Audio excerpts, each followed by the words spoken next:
Hey, greetings and salutations.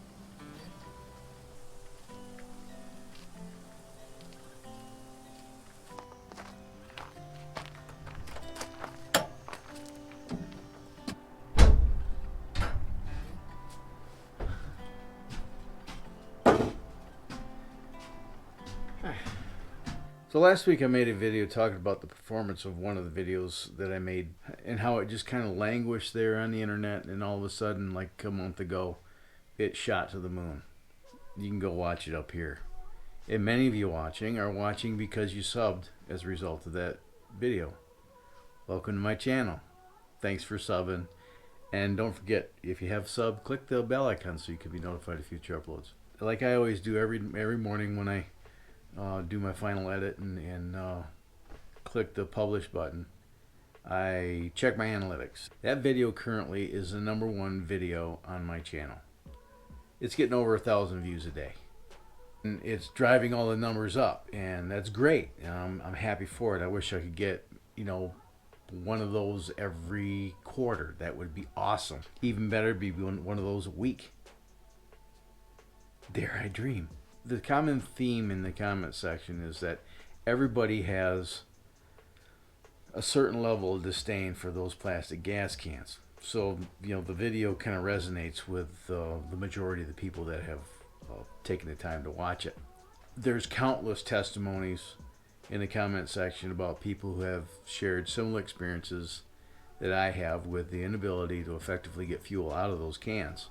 Typically, what most people end up doing, because it's so hard to get fuel out of those darn things, is they just take the safety apparatus off, the part that's supposed to keep the fuel from spilling. They'll take it off, throw it to the side, and just glug the fuel into a funnel, glug, glug, glug, glug, because there's no vent on the thing.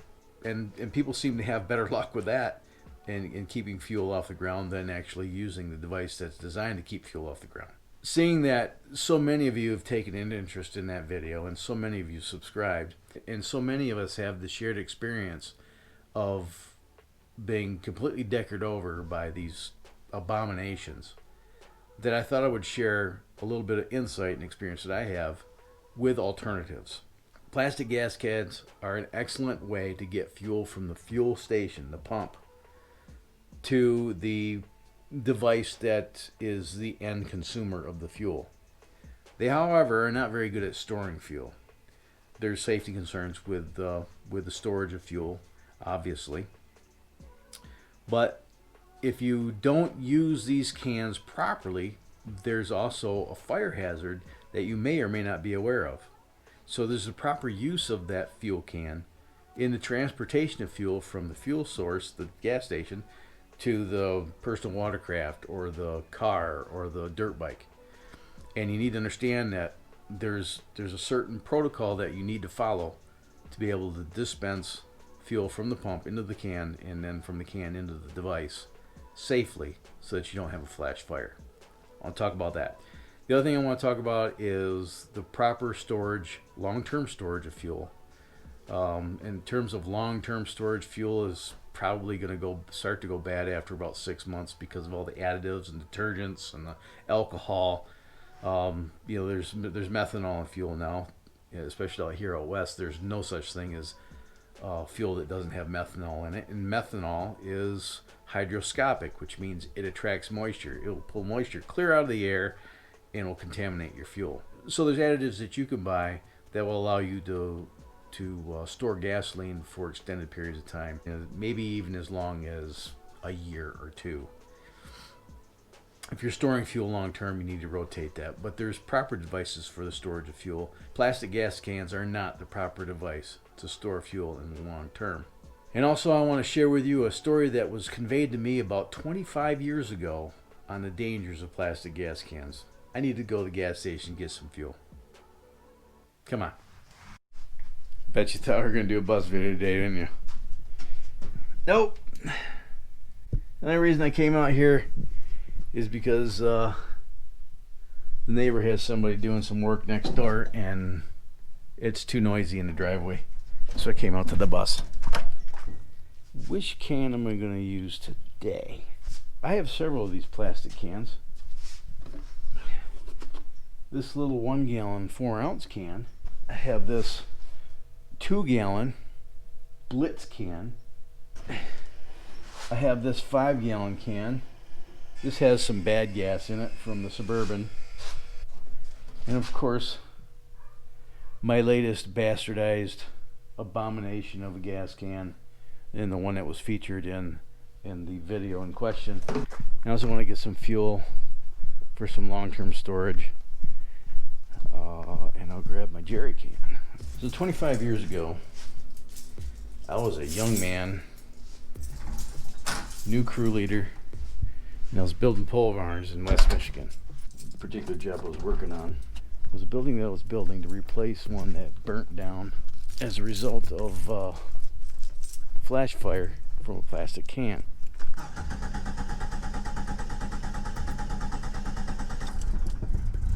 You can do it. So the story as it was told to me was the homeowner's son, who was a teenager at the time, his chore was to mow the lawn. The riding lawnmower that they're using to mow their 2-acre yard was out of fuel. So he grabbed the 5 gallon gas can, threw it in the back of the pickup truck, and proceeded to go to the gas station to procure some fuel.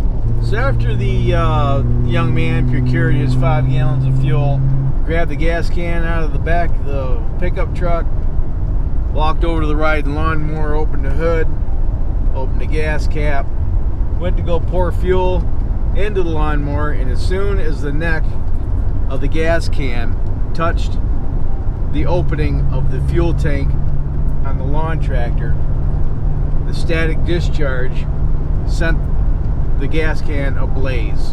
Understandably shocked, the young man attempted to throw the 5 gallon gas can out of the garage through the open 16-foot wide garage door. However, the gas can did not make it through the open garage door, but rather impacted the doorposts, bouncing back into the 24 by 32 pole barn, and it split the seam on the gas can, and 5 gallons of gas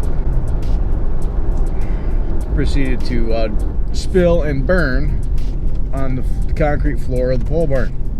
It only took 5 minutes for the roof to collapse on the pole barn. The fire department arrived just in time to put the grass out. Because this fire ended in the complete loss of a structure, local authorities and fire inspectors got involved, for insurance purposes, to determine a likely cause of the blaze. It was determined that the young lad had made a series of mistakes in the procurement, delivery, and dispensement of the fuel out of that 5 gallon plastic gas can. And I feel it my duty to convey that information to you. The first thing the boy did wrong is that he put a plastic gas can in the back of a pickup truck with a plastic bed liner and didn't secure the can to the vehicle. But even still, that probably wouldn't have been enough to cause a static discharge. The second thing he did wrong was he filled up the fuel can on the tailgate of the truck. Whether it's metal or plastic, you should always place that vessel on the ground. And then you stand over it and you place your hand on it and keep your hand on it while you're filling it. That will keep the can grounded, and any static electricity is going to be discharged through you and not through the can. The third thing he did wrong is that he put that full gas can back in the pickup truck, not securing it to the bed of the pickup truck, and letting it slide around in the back of the truck. And then the fourth thing he did wrong was he went to go fuel up the lawnmower when the lawnmower was still in the garage. Never fill a lawnmower, a motorcycle, or a car, or any engine for that matter, inside an enclosed space like a garage unless it's completely necessary and unless there's a fire extinguisher handy. It's not to say that if he would have pushed the lawnmower out of the garage that he wouldn't have had a static discharge. The difference is that he would only have burned up the lawnmower and likely would not have burned up the entire structure. fill your stuff up outside. Don't do it in the garage. So are there alternatives to plastic? Well, sure there are. And I'm going to show you a couple today. Jerry cans, they're like ammo cans. You can stack those things up in the back of a truck. If you got 100 of them, you can make a 100 jerry can brick of fuel. That's how they used to deliver that stuff back in WW2. They'd load up the back of a deuce and a half with 5-gallon jerry cans and deliver those to the soldiers out in the field. They stack like Legos, man. But the government doesn't allow those to be sold at surplus anymore, and I think the U.S. military is converted over to NATO cans. And even if you buy a NATO can on the civilian market, and they're available on the civilian market, link in the description, they're going to come with those damn EPA compliant spouts. But never fear, you can probably find the European versions online. Wink, wink.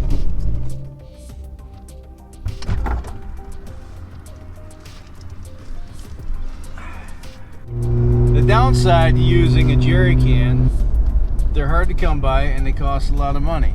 And they aren't without their own set of issues. You can get a flexible spout for those things, and they work really good with a bendable spout. But if you don't have the bendable spout, they don't dispense fuel very well either.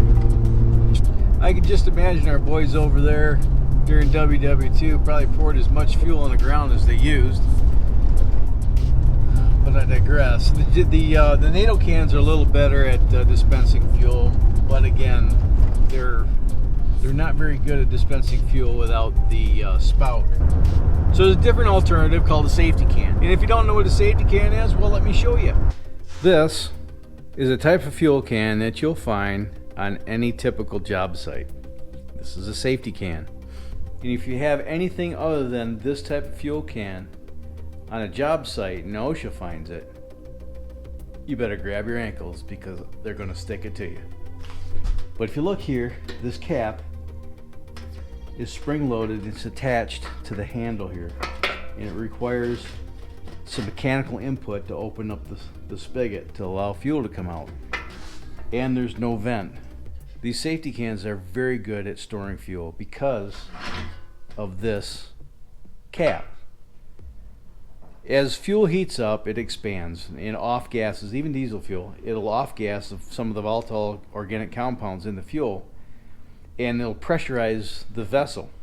And because there's no vent to fail, once the pressure of the vapors exceed the spring tension, the cap will open until the pressure equalizes, and then because it's under spring tension, will close again. So you could literally fill this up with gasoline or alcohol or any kind of volatile fluid and put it right in a fire, and as the fuel boiled inside the vessel, it would pump the fumes out. Of course, you'd see a visible flame as the fumes exited and were ignited. But as long as that spring isn't compromised, the lid's going to shut back down on it until pressure builds up and the cycle repeats itself. If you tip this upside down, it won't leak. These things are designed to have enough spring tension that if you inverted the can completely with it full of fuel, it won't spill. In fact, that's how OSHA tests them. They tip them over and make sure that they don't leak fuel. One of the disadvantages to using this type of can to store fuel is that it takes up a lot of space. These cans aren't stackable. If you have multitudes of these, like on a job site, you'd need a fuel locker to store these in. If you're only storing small amounts of fuel, like say 20 gallons or less, these are an excellent way to store gasoline without having to worry about a plastic can bursting because the pressure built up in them. The disadvantage again is that they take up a lot of room because they're round and because they're not stackable. They take up a lot of space. On the contrary, jerry cans and even NATO cans are stackable. They're designed to be modular. If you can find these old jerry cans and you can pick them up for less than $50, you go ahead and do that. So in summary, plastic gas cans are great for dispensing fuel. They're not so great for storing fuel. Metal gas cans, at least the jerry cans and the NATO cans and the safety cans, are great for storing fuel, but they're not so good at dispensing fuel. It'd be nice if somebody came up with an alternative that did both. I don't think that's ever going to happen. Me personally, I love these old jerry cans, but they're getting harder to find, and they're not made available for surplus anymore. I believe the military has converted over to NATO cans. I may be wrong. Any veterans out there that know for sure, comment in the comment section. You can buy NATO cans that are military spec, and they're not like newfangled technology. They've been making them pretty much the same way since World War II. It's a German design, but either one of those cans, whether it's a U.S. military surplus jerry can or a NATO can, both those cans require the proper spout to dispense fuel without spilling any. One thing I didn't mention about the safety can, and they're not included with the can when you buy them, you have to buy them separately. It's a plastic funnel that fits over the neck here and allows you to keep the funnel on the can when you're not transporting it, and allows you to dispense the fuel without spilling it all over the place. These cans are terrible at dispensing fuel, and without that integral funnel, it's a total PETA. But if you want to store fuel for anything longer than a month, get a metal can, like a jerry can, a NATO can, or a safety can, and get yourself some Stable or some Seafoam. With Seafoam, if you're going to use Seafoam to stabilize fuel, I've been told it's 1 ounce of Seafoam to a gallon of fuel, and that'll allow you to keep fuel for in excess of a year. So I hope you found this this video entertaining and informative. That's certainly the goal. And if I missed my mark, I certainly apologize for wasting your time. That was not my intention. If you got anything out of it, hammer that like button and share it with your vast social media network. That's always appreciated. If you didn't like it and you think I'm a big dumb goof, then smash the dislike button and then share it with your vast social media network. If you haven't done so yet, click the subscribe button. For all you that have recently subscribed, thanks for doing that. And if you click subscribe, go ahead and click that little bell icon right next to the subscribe button, so that you too can be notified of future uploads. That's all I got for today. You have fun, stay safe, shoot straight, keep powder dry, and have a splendid day. Thanks so much for watching, and I'll see you tomorrow. Quit touching your nose, you f***ing moron. Ugh. I can't help it. When I talk, my mustache tickles my nose. The common theme, the common comment. I can't talk today. Come on, brain. There's plenty of comments within the comment section that before the EPA mandated. I'm making shit up now. At the gas station. They'd load up the back of a deuce and a half with Jesus, keep yourself in frame. Loon.